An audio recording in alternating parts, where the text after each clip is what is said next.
फर्ज कीजिए कि आपके दिन की मेहनत से कमाया हुआ पैसा रात भर में भी बढ़ता जाए तो ये मुमकिन है इन्वेस्टमेंट्स के साथ। इन्वेस्ट करने का मतलब है अपनी सेविंग्स को कुछ समय के लिए किसी फंड, डिपॉजिट या स्टॉक में डालना। जिस तरह बैंक आपको लोन देकर उस पर आपसे इंटरेस्ट चार्ज करता है, उसी तरह आप अपनी सेविंग्स को इन्वेस्ट करके उस पर इंटरेस्ट कमा सकती हैं, और वो भी बिना किसी एक्स्ट्रा मेहनत के।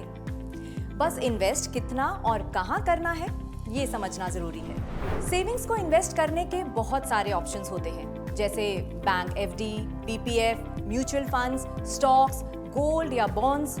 जरूरी ये है कि हम उन इंस्ट्रूमेंट्स में अपनी सेविंग्स को इन्वेस्ट करें जिन्हें हम समझते हैं। तो सबसे पहले अपने आप को जागरूक कीजिए और फिर अपने रिस्क रिवॉर्ड की क्षमता को समझिए।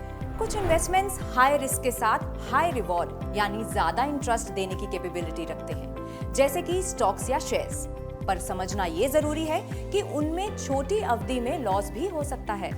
उसी तरह कुछ इन्वेस्टमेंट्स लो रिस्क होते हैं और उनका रिवॉर्ड भी कम होता है, पर वो ज्यादा सेफ माने जाते हैं। ऐसे में अपनी एज, जिम्मेदारियां, फाइनेंशियल गोल्स और इनकम के हिसाब से ही इन्वेस्टमेंट ऑप्शन चूज करना समझदारी है। दूसरा, आपकी सभी इन्वेस्टमेंट्स, वो चाहे एफडी हो या स्टॉक्स, समय के साथ बढ़ते हैं। माने इन्वेस्टमेंट का तरीका जो भी हो, आप जितने ज्यादा टाइम तक उसमें इन्वेस्टेड रहेंगी, आपका रिवॉर्ड उतना ही बड़ा होगा। इसे कहते हैं द पावर ऑफ कंपाउंडिंग। तो जितनी जल्दी हो सके आप सभी शुरू कीजिए अपनी इन्वेस्टमेंट जर्नी, चाहे वो हर महीने के 500 रुपए ही क्यों ना हो। जल्द ही आप अपनी सेविंग्स को फाइनेंशियल अचीवमेंट्स में बदलती देखेंगी।